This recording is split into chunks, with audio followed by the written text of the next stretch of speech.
Hello, Tina here. Welcome to my channel. Thank you to my new subscribers. Welcome. Thank you. I hope you're enjoying the content. Today is Sunday, August 6th, 2023. Let's make sure that I am correct on that date. Yep, 2023. For those who like to know the date of the recordings and for our future time traveling viewers as well. Today I'm going to do a continuation of the coverage of the Long Island serial killer case, the older cases. So I am going to give out a trigger warning because some of the stuff I may read may be, well, it's all disheartening and brutal. And, so I just wanted to give you a trigger warning. I am getting my information from a website called Murder Inc. It's murderincorp.wordpress.com. I think he has a YouTube channel. I can't find it though, or she. They were on last night. I got to do a segment in attorney Melanie Little's live stream on YouTube. She is an attorney out of Long Island, New York, and she is a frequent guest of Duty Ron and Police Off the Cuff, Sergeant Bill Cannon. And she's a fan favorite. So they suggested, or she, thought, well, let me get a channel of my own. And I think it was suggested. So she has started her own channel. She's still a guest on their show. In fact, tonight at 9 p.m. Eastern Time, she is going to be on Police Off the Cuff, a guest on there. But last night, so I was watching her live, and a lot of times during lives, they will do call in or send a link out to the chat to join them. A lot of them stream through StreamYard that you can get on and on the show. Well, I never thought of doing that, and I've never done it before. But when she put out the link, of me being, ADHD and impulsivity, I clicked on it without even thinking. Clicked on it. However, my camera was giving me issues. So when you get on these shows, they want your camera to be on, which makes perfect sense. And so my MacBook was giving me issues. But as I worked that out, she had a guest on, and that woman was believes that she had an encounter with Rex Heuermann, the man who was arrested for the Gilgo 3 he's been charged with. So I believe, me personally, I don't believe there's one killer. I believe there's multiple killers. And, they do have someone in prison from 2014, John Vitrioff, who was convicted of 2 brutal murders back in the 90s. They caught him in 2014 because his brother had gotten in trouble and he had gotten, and, back in the 90s, 70s, 80s, they didn't really take your DNA. But his brother got in trouble and his DNA was on in the database. And when they were running the DNA that they found on one of the bodies, there was a partial hit to his brother. And that's how they made the connection. Almost, like you got Rex Heuermann's wife's hair, and then they did the familial DNA, the whole trace genealogical. And his brother, Rex Heuermann's brother, Craig Heuermann, he got in trouble in 1988. He was under the influence of cocaine and alcohol, and he hit a retired police officer, housing cop, and killed him. And so he spent some time, a few years in jail, not much. But people ask, well, did they catch him through his brother's DNA because he was arrested, felony? But no, they didn't collect DNA back then. But anyway, it just says that you have Rex Heuermann and his brother issues, John Vitrioff and his brother issues. So, sometimes family dynamics. But anyway, did I just go down a rabbit hole? I surely did.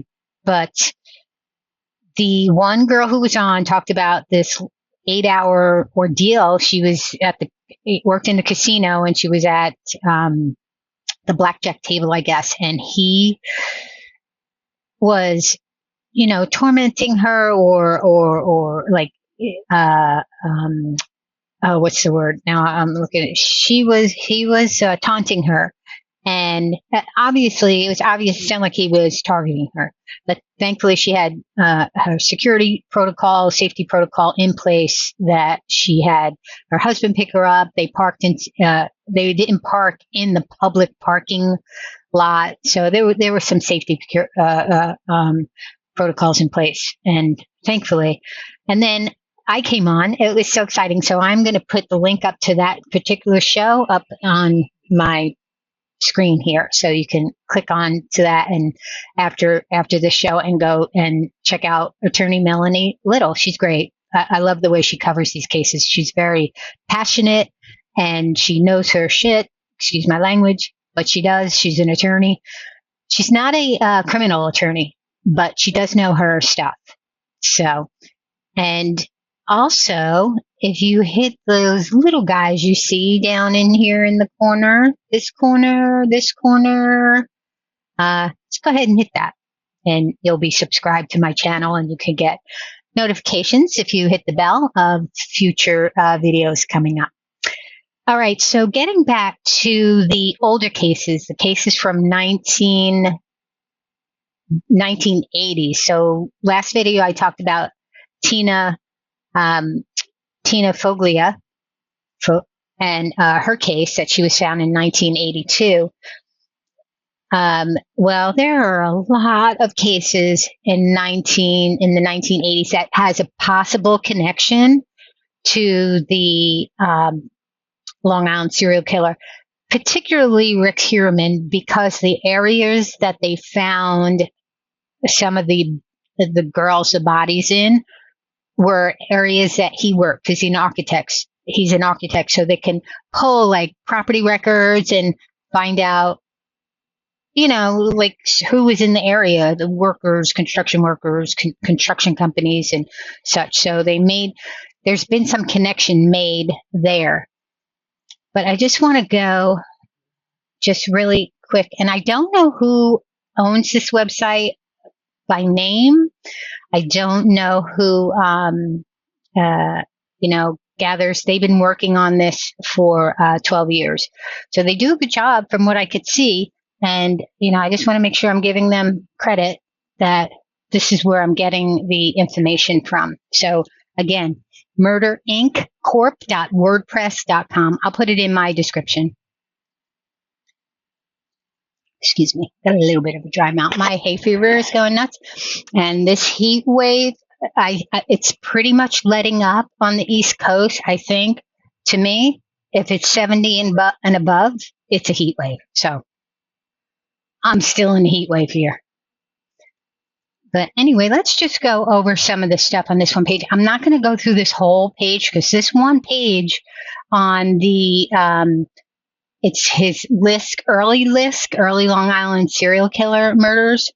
There's a lot of information, and he just created this page. There's Rex Heuermann's pictures on there. There's also a clip from Pix 11 out of New York, news, Pix 11 News, on their YouTube channel, and talking about, let me just play it real quick. I'm not going to show it just yet, but the victim was Carmen Vargas, and she was found tied up at the side of the medical clinic in Freeport in 1989. So Carmen Vargas, 1989, was found in Freeport, Long Island. All right, so the purpose of this page, and Carmen Vargas, I will talk about her later on. Right now, I'm just going to go over the first couple of paragraphs in this page, and then I won't go on too long. If I have time, I'll post another video tonight. But for right now, I'm just going to go briefly over this page and then cut it kind of short. The purpose of this page is to identify any possible murders that could be connected to the Long Island serial killer case going back to the early 1980s. So, and the thing is that Rex would have been 18, 19 years old. That's, sometimes the age that they start, well, even earlier, but they may take some action then. And then, certainly in their 20s, serial killers. Many of these long forgotten murders have what is referred to by researchers as internet silence, which means no mention of the murders anywhere on the internet besides newspaper archives. So nobody's talking about them. So hopefully, with this person who created this site and then other website sleuths, that they will bring it to the forefront. And because they have DNA in some of these cases, and also they still have Jane Does, more Jane Does, not the Jane Does that we know of in the Heuermann case. Here's the thing: they mentioned the other day, because they did identify Jane Doe number 7, and I will put that somewhere on screen here that you can click that video that I made. Karen Vergata, and so she was Jane Doe number 7 and Jane Doe Fire Island, because she was found in 1996, legs in Fire Island. In 2011, the other body parts on Gilgo Beach. So they knew about her. They identified her last year in 2022, and they asked the family to keep it quiet, because I believe that they were following Rex Heuermann, and they wanted to keep everything low key so as not to change his, I guess they were still building their case to lead up to the arrest. And the reason they arrested him is because he had put minutes on his burner phone. Oops, sorry, I don't mean to shake the camera. Put minutes on his burner phone, and they believed that he was getting ready to act up again. And he put, so I guess this was an old burner phone that he had for a while. So you just love these dumb criminals. Thank God for them, because they do things and they think they're so smart, and then they do something so dumb. And he used his American Express card to put minutes on that phone. So, okay. All right. Anyway, so just getting back to this page. Yeah, it's a shame that there's nothing more about them. I'm shocked of how many murders they found, bodies. Murder Inc. has spent the last 12 years researching and compiling possible murders that may be connected to the Long Island serial killer case. So 12 years they've been working on this. I can't even believe it's been 12 years since Shannon Gilbert, sadly, she blew the case wide open, and, she's gone. But I believe that she was murdered. They listed her murder as her death as accidental. I do not believe that, especially the way she was found. And they released the phone 911 call, and at the end of that call, yeah, that girl is terrified. And then somebody had, it's sus. But anyway, so getting back to this page will be updated frequently. For more recent murders, see Brooklyn Butcher and LISK 97.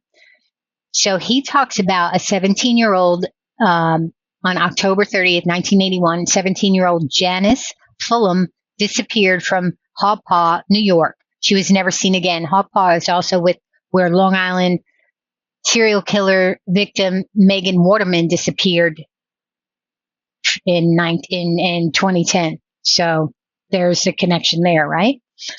On February 3rd, 1982, so that means it goes back possibly to 1981. Okay, so I was thinking 1982 was old. 1981.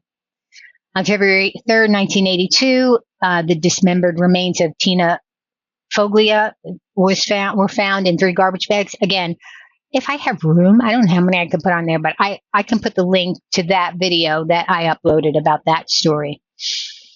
On March 18th, 1982, a series of murders believed to be committed by a serial killer known as Jack the Strangler began. Cheryl Guida was found naked and strangled and dumped on Neptune Avenue in Coney Island. That's in Brooklyn, for those of you who don't know. She worked as a sex worker and was known to use heroin. And so the way they're connecting him with that one, I think, is because his name was on some kind of property records. On July 20th, 1982, the body of Glenda DeLeon was found in the gutter on Water Street in Manhattan. She was found wearing a polo shirt and jeans that were partially unzipped. She'd been strangled with a pair of pantyhose. De Leon lived at the Delancey Hotel, and police claim they believe she was a sex worker who frequented the area around on the Bowery between Canal and Houston. That's such a nasty area. 6 days later, on July 26, 1982, Patricia Shea of Shorefront Parkway in Rockaway Beach, Queens, was found murdered. Her body was discovered in a cloth bag bound with rope in the weeds on Center Drive in Prospect Park in Brooklyn. So Queens, so Rockaway is not far from Long Island. Kind of, there's a connection there. And her body was found, so that it was found in Prospect Park in Brooklyn. I grew up near Prospect Park. I know Prospect Park well. It's huge, though. It runs through many neighborhoods. She'd been strangled with a thin nylon type rope. The last unsolved murder in the Jack the Strangler series was on August 3rd, 1982, when an unidentified woman was found murdered in the water off of Pier 69 in Brooklyn. An electrical cord was around her neck and bound her hands behind her back. She'd been strangled by a combination of the killer's hands and cords. She'd also been beaten, and there were marks around her ankles indicating her feet were bound. She was described as 18 to 25 years old, 5'6", with brown hair and brown eyes. So, unsolved. So Jane Doe. And they haven't been able to identify her. The next day, so this is in July and August. If this is the same person, if this is Rex Heuermann, he went on a rampage. The